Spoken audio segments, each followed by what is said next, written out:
Tu peux, toi-même, être le sceptre là. Parce que toi-même, tu es sur le trône. C'est ce que tu dis. C'est pas ce que Dieu dit. Peuple de Dieu, celui qui demeure en Christ, si Christ dit, je ne vais pas te donner un mari, il dit merci. Je ne vais pas te donner une femme, il dit merci. Je ne vais pas te donner des enfants, il dit merci, mais je continuerai de t'adorer. Ça, c'est quelqu'un qui demeure. Quelqu'un qui demeure connaît. C'est comme un homme et une femme. Normalement, la normale est que quand on est ensemble et qu'on va ensemble, je dois tomber enceinte ou bien. C'est ce que Dieu a mis naturellement.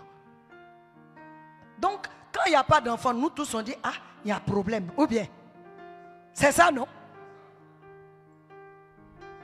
Donc, comment je peux être avec Christ et puis c'est un autre fruit que je montre? Comment?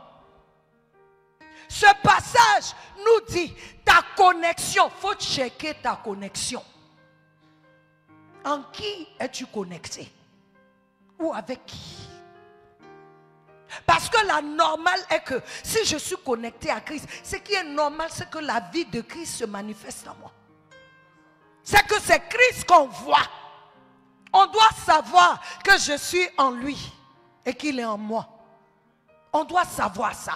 On doit voir. Ce n'est pas une vie qui est cachée. C'est une vie que tout le monde voit. Je suis en lui, il est en moi. Donc en moi, c'est lui qu'on voit. Quand on regarde ça là, ce n'est pas un truc de qu'est-ce que tu fais, les œuvres que... Non, non, non. C'est le fruit là qu'on dit là. C'est sa vie qui est en toi, qui se manifeste. La vie de Christ en toi qui se manifeste. Nous allons lire Colossiens chapitre 1. Colossiens chapitre 1, verset 23. Tu vas voir ce que ça dit. Colossiens 1, 23.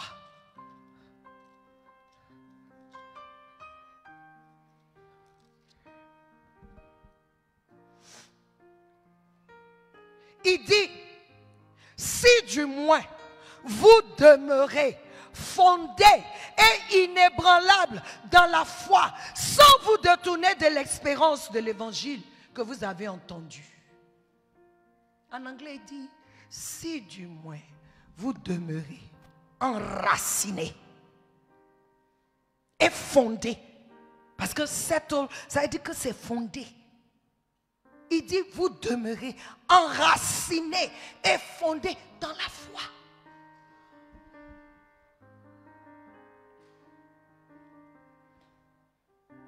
La vie abondante là, il ne vient pas verser dedans. Tu dois t'élargir pour que lui en toi prenne la place. Pour que lui en toi prenne la place. Psaume 91 dit, celui, on va lire ça, lisons. Je connais en anglais, en français là.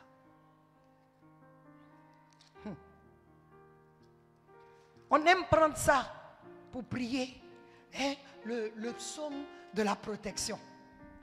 Il dit quoi?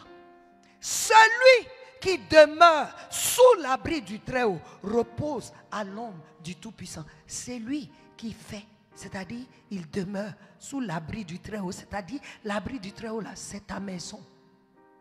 C'est ton habitat. C'est là où tu vis. C'est en ce moment que tu reposeras à l'ombre du Tout-Puissant.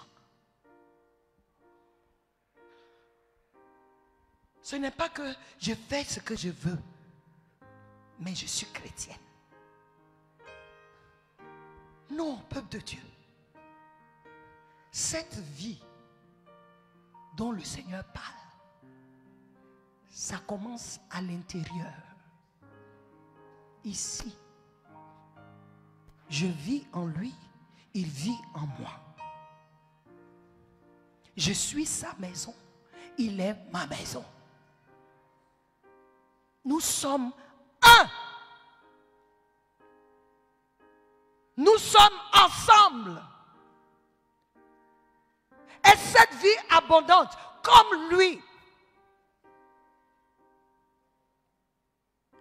1 Jean, nous allons lire. 1 Jean, chapitre 2, verset 6. Tu vas voir. C'est dans la parole. 1 Jean, chapitre 2, verset 6. Qu'est-ce qu'il dit? Celui qui dit qu'il demeure en lui doit marcher aussi comme il a marché lui-même. Celui qui dit qu'il demeure en lui, il doit marcher comme il a marché.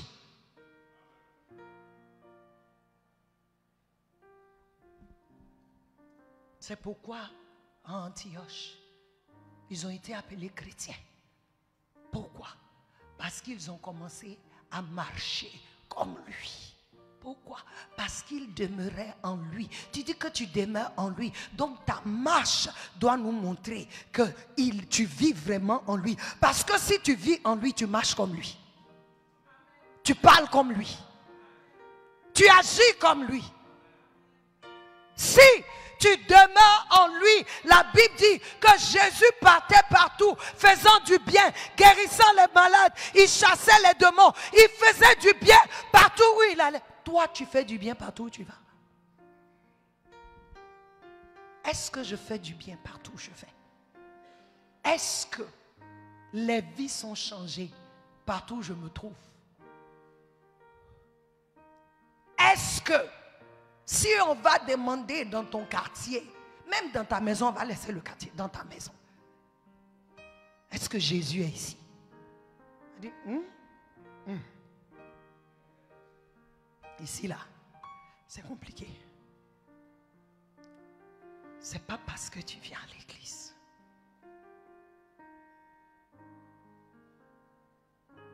Il faut que cette année, ça change. Il faut qu'on nous regarde et qu'on dise, Jésus est là. Jésus est dans cette maison. Jésus vit dans cette maison. Jésus règne dans cette maison. Jésus est Seigneur dans cette maison.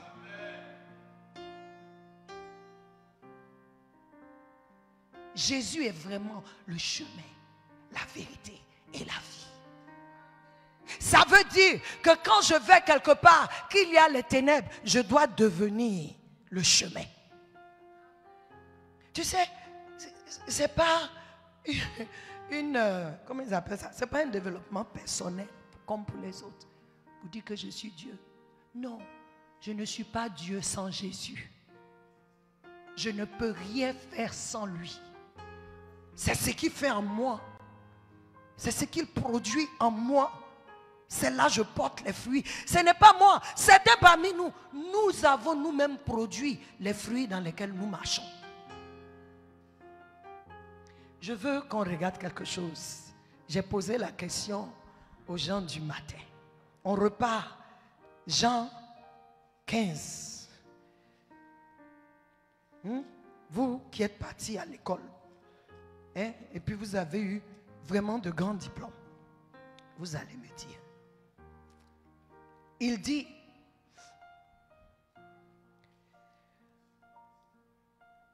d'abord verset 2, tout sarment qui est en moi et qui ne porte pas de fruits. Dites-moi, est-ce que le fruit là, on devait mettre S? On continue. Il dit, il continue, il le retranche. Et tout sarment qui porte du fruit, il le monte, afin qu'il porte encore plus de fruits. Est-ce qu'on devait mettre S?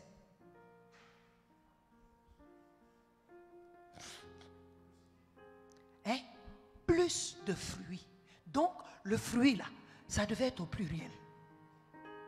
J'ai regardé en anglais, ce n'est pas au pluriel. J'ai regardé en français, ce n'est pas au pluriel. Je suis sûr que s'il y avait en chinois, ce n'est pas au pluriel. Mais pourtant, tu dois porter beaucoup plus de fruits. Mais là, il n'y a pas S. De quoi le Seigneur parle? De quel fruit? Ce que Dieu veut que tu portes là, seul Jésus peut produire en toi. Ce que Dieu veut que tu fasses, seul Jésus peut le faire au travers de toi. La personne que le Seigneur veut que tu sois, seul Jésus peut le faire.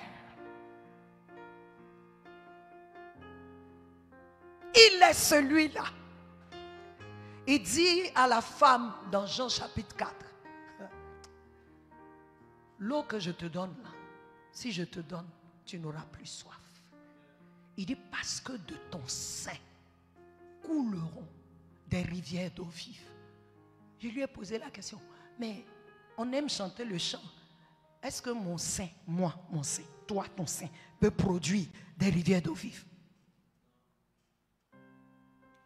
Non. Parce que ton sein, là, souvent, c'est sec. Souvent, tu es content. Souvent, tu n'es pas. Donc, si c'est ton sein, là, qu'on entend, il y aura pénurie d'eau. Si c'est mon sein que tu attends, il y aura pénurie d'eau. Mais celui qui vient vivre en moi, celui qui est en moi, c'est lui qui est la source. Et parce qu'il est en moi et que je suis en lui, on devient un. Donc quand l'eau la coule là, on pense que c'est moi. Mais en fait, c'est parce qu'il est en moi. Et la Bible dit, il a dit ça à la dame, parce que le Saint-Esprit n'était pas encore venu. Il n'avait pas encore donné le Saint-Esprit. On ne peut pas être enfant de Dieu. Et puis, cette eau-là ne coule pas. Ce n'est pas Dieu. La vie abondante, c'est que je pars quelque part, je change la situation. La vie abondante, c'est que je rentre dans une maison où il n'y a pas à manger. À cause de ma présence, comme Élie avec la veuve, il y aura à manger. Oui. Élie est rentré dans une maison. La femme dit, ici là, il y a la famine. Il n'y a rien. Il dit, c'est vrai. Fais le gâteau pour moi. Et la Bible dit, quand elle a fait le gâteau pour lui, sa maison a mangé. Sa maison a mangé. Il y a eu à manger tous les jours dans la maison. Pourquoi? Parce que celui qui était là, l'Esprit de Dieu était sur lui. Mais toi et moi, l'Esprit de Dieu n'est pas seulement sur nous. Il vit en nous. Il vit en nous. Même ta propre situation, tu te lèves, tu commences à pleurer. Tu ne te lèves plus comme la maison du Seigneur. Pour dire, ici là, Satan, ce n'est pas un lieu où on joue. Ce n'est pas un lieu où on joue. C'est un lieu où Dieu est dedans. Ah, là où Dieu, parce que Satan va venir te tenter. S'il a tenté Jésus, toi et moi on est qui? Il va nous tenter. Mais quand il vient, toi et moi, comme Jésus, on doit lui dire, il est écrit. C'est pas que j'ai entendu, il est écrit et je sais que c'est vrai. Tout ce que tu amènes, il est écrit. Et je sais que c'est vrai. Parce qu'il ne faut pas dire il est écrit et puis tu ne crois pas. Mais quand je dis il est écrit, que je suis le temple du Saint-Esprit, maladie, ce que tu es venu chercher là, tu t'es trompé. Dehors.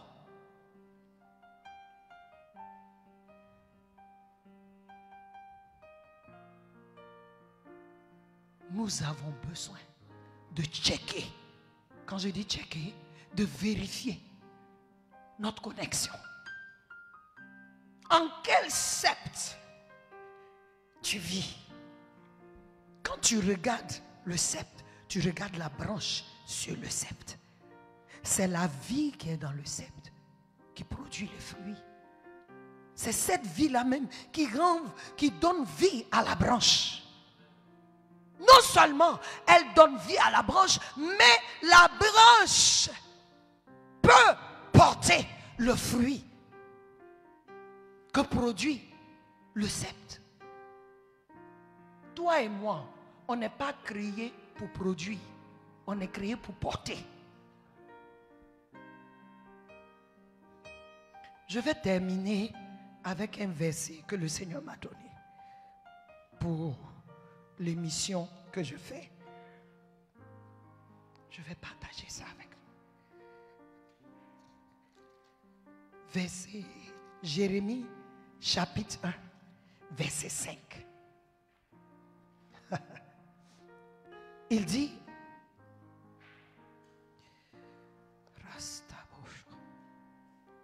avant que je t'eusse formé dans le ventre de ta mère, je te connaissais. Et avant que tu fusses sorti de son sein, je t'avais consacré. Je t'avais établi prophète des nations. Il dit, avant de t'avoir formé, je te connaissais. Peuple de Dieu, est-ce que quand tu me regardes et que tu te regardes, tu penses que le vrai toi, c'est ce que je vois là? Selon cette parole, Dieu dit, avant de te former, je te connaissais. C'est qui qu'il connaissait? Quelle est la partie qu'il connaissait? C'est le vrai toi, le vrai moi. Et quand il t'a connu, il t'a formé. Et ce que le Seigneur me dit, puisque c'est lui, il a une œuvre qu'il veut que tu fasses. Il peut te mettre, il peut te former mâle comme femelle. Mais ce qui est dans ce qu'il a formé là, c'est ça la vraie personne. Je ne sais pas si vous comprenez ce que j'ai dit là, ou bien c'est trop fort. Je te connaissais avant de t'avoir formé. Jésus dit que Dieu n'a pas voulu de sacrifice. Il a formé un corps pour qu'il vienne. C'est pourquoi on ne dit pas qu'un fils est né. On dit un enfant est né. Un fils nous a été donné. Maintenant, si toi et moi, on se regarde seulement comme ce qui est là, la forme, la poussière qui est là, mais on se trompe. Donc Satan peut jouer avec nous. Tu dois demander à Dieu, la personne que tu connaissais là, moi-même je veux la connaître. Parce que c'est cette personne qu'il connaissait. Il a formé un corps et puis t'a mis dedans. Tu n'es pas n'importe qui. Mais il dit, pour que tu puisses accomplir ce pourquoi il t'a envoyé. Il a dit à Jérémie, je t'ai consacré. Nous tous ici, on est consacrés. On est consacrés et ordonnés. Mais on ne sait pas. Jérémie, Dieu est venu lui parler. Mais toi et moi, pour qu'on puisse savoir, on doit être connectés. Connectés au vrai sceptre qui va nous donner les vrais sons. Pas les sons des coachs. Ton intimité, ta connexion, ta communion, ma connexion, ma communion, mon intimité avec le vrai sceptre fera la différence.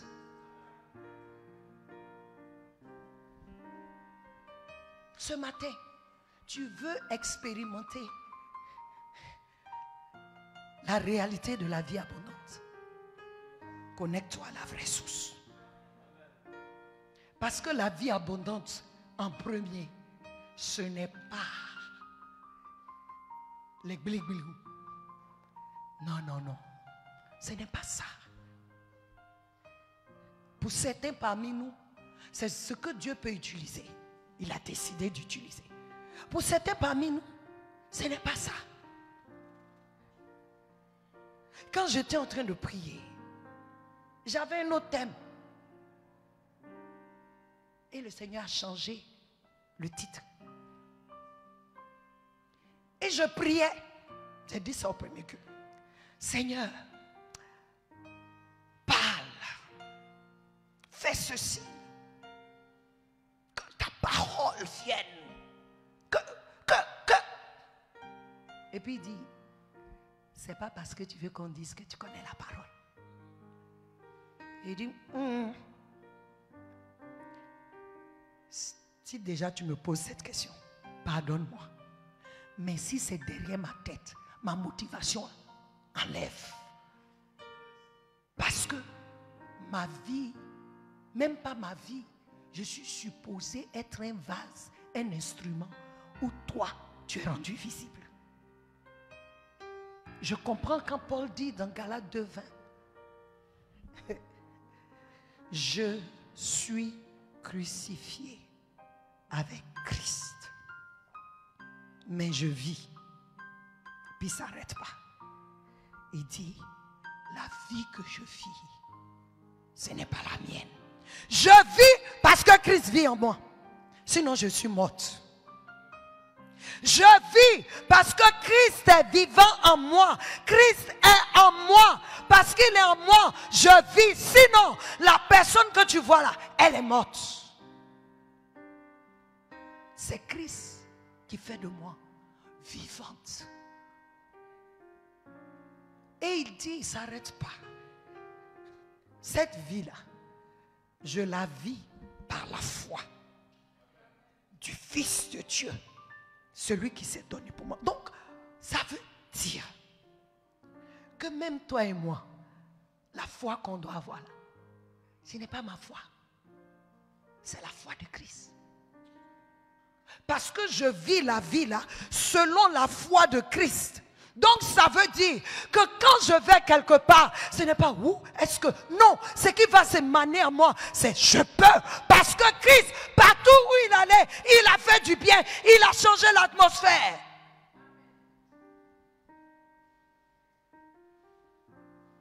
C'est ça le vrai développement personnel. Le vrai développement personnel, ce n'est pas moi qu'on voit. C'est Christ. La Bible dit dans le livre de Jean chapitre 1, je crois au verset 5 ou 6, il dit, Jean-Baptiste faisait tellement bien son travail qu'on a cru que c'était lui, la lumière. Lisez. Jean-Baptiste faisait tellement bien, on a cru que c'était lui la lumière. On dit non, ce n'était pas lui la lumière, mais il est venu témoigner. Donc ça veut dire quand tu témoignes de la lumière, tu brilles. Toi-même, tu es une lumière.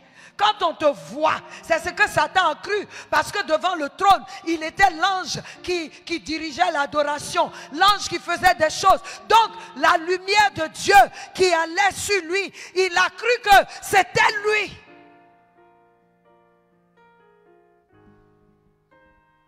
Jusqu'à il a envié la place de Dieu. Parce qu'il y avait une lumière. On te dit que c'était le plus beau des chérubins. Mais il a cru que sa beauté là, c'est parce que lui-même il était beau. Oh, c'est la lumière de celui qui l'adore. C'est la lumière de celui qu'on élève. C'est la lumière de celui qu'on honore. C'est la lumière de celui en qui nous vivons et qui vit en nous. Donc il fait, partout où je vais, quelle que soit la personne que je suis, j'illumine le lieu. Pourquoi? Parce que lui, il brille, il est en moi. Peuple de Dieu, cette vie abondante, en premier, elle doit être réalité en toi et en moi. Et il y a un seul récepte par lequel tu peux manifester. Alléluia. Je voudrais que tu pries. Je voudrais que tu pries. Quand je parle, toi tu es connecté à quoi?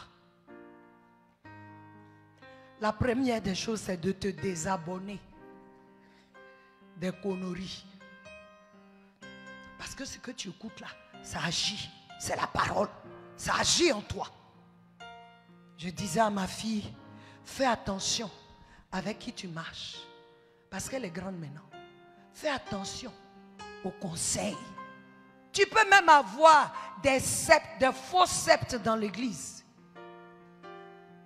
qui vont te donner des conseils.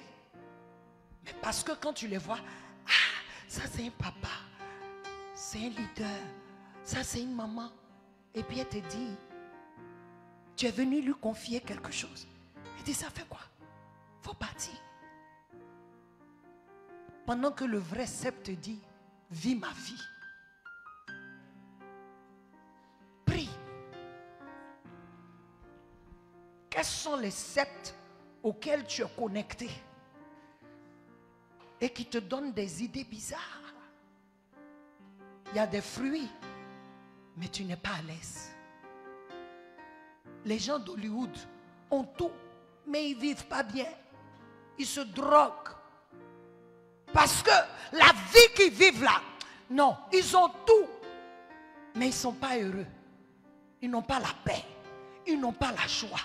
Le vrai sceptre te donne la vraie paix. Même si tu vis dans un taudis, il te donne la joie. Même si tu vis dans un taudis, parce qu'il est en toi, il est avec toi, il peut faire plus. Le vrai sceptre a cette capacité de te prendre de la boue et de te déposer où je suis là. Le vrai sceptre peut donner la vie à tes entrailles qui sont mortes. Je ne parle pas seulement de l'enfantement. Il y a des gens parmi nous ici. Tu es mort à l'intérieur. Tu es ici, mais tu viens à l'église parce que bon. Mais sinon toi, c'est-à-dire, tu ne sais même plus, comme on dit, à quel saint te vouer. Quand tu t'assois, tu te demandes, il y a des gens parmi nous ici, vous avez eu des idées de suicide. Celui qui est dans le vrai sceptre, quand il se lève, il dit, je n'ai pas à manger, mais j'ai Jésus. Si Jésus est là, il me donnera à manger. On racontait la dernière fois, je crois que c'était avec l'ancien Martial. Papa disait, il y a une femme, j'ai donné son histoire. Il y a un monsieur célibataire, mais célibataire. Le monsieur la cherche, mais ce n'est pas un chrétien. Il a l'argent, il a tout. Et ce jour-là, la femme était dans sa maison. Elle priait. Il n'y avait pas à manger. Son frigo était vide. Comment ses enfants vont manger? Elle n'avait rien. Elle a commencé à prier. Je ne sais pas comment le monsieur il a entendu ça. Il est parti au supermarché, maman. Il a fait les achats. Et puis il est venu déposer devant sa porte. Et puis il sonne. Quand il vient, il dit, c'est pas ton Dieu qui a acheté ça, c'est moi. Elle dit, oh, même le diable est serviteur de Dieu. Elle a pris ces choses pour rentrer, pour manger avec ses enfants. Parmi nous, parce que quelqu'un te donne un peu de petit poulet, tu as ouvert. En Joulon dit, il y a d'ailleurs. Tu as ouvert. Parce que quelqu'un vient te prendre là où ça ne va pas. Où tu te regardes, mais je viens te chercher, on va aller manger. Quand vous avez fini de manger, on va se reposer un peu. Tu n'as pas de maison pour te reposer. On se compromet. Des hommes. Parce que tu es un peu beau. Il y a des gnagnines qui te cherchent. J'ai tout, je peux te donner tout. Tout ce qu'elle veut, c'est que tu aies des rapports avec elle. Tu es vendu. Tu perds ta force. Tu perds la vie. L'homme là, la vie là, c'est dans sa sémence. Mais quand tu partages à tout le monde, toi, tu deviens mort vivant. Parce que quand tu vas te marier, il n'y a plus de jus. Tu dois chercher Viagra maintenant. Tellement tu as pris Viagra. Pour avoir un peu. Je parle. Parce que tous les gens ont dit les femmes. Mais on a des hommes prostitués ici. Tu es un jeune. À ton travail, ton patron est toujours derrière toi. Je vais te tuer, tu es très intelligent. Je vais t'amener là. Mais c'est un gay. Tu ne te tournes pas pour dire bâtard là. Tes trucs là, je ne suis pas dedans. Mais, oui, quand tu vas te tourner pour le regarder, pour dire tu es un bâtard. Parce que tu m'as regardé pour penser que toi tu peux avoir quelque chose. Moi je suis enfant de Dieu. On ne peut pas, hein, parce que je vais perdre le travail. Tu vas porter couche pour te promener. Je parle sérieusement. La vie abondante là, elle n'est pas corrompue. Elle est pure.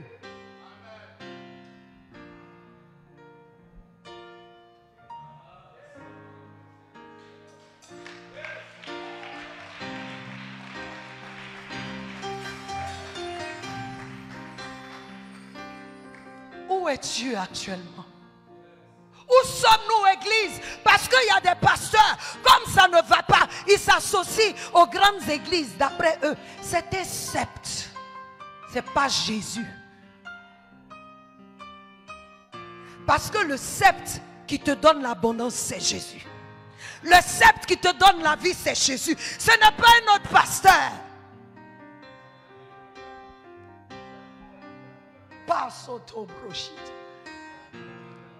Ce n'est pas un autre pasteur m'associer à une autre église parce que là, on va me connaître. Quand on va me voir, je deviens le fils de temps. Tu sais ce qu'il a fait?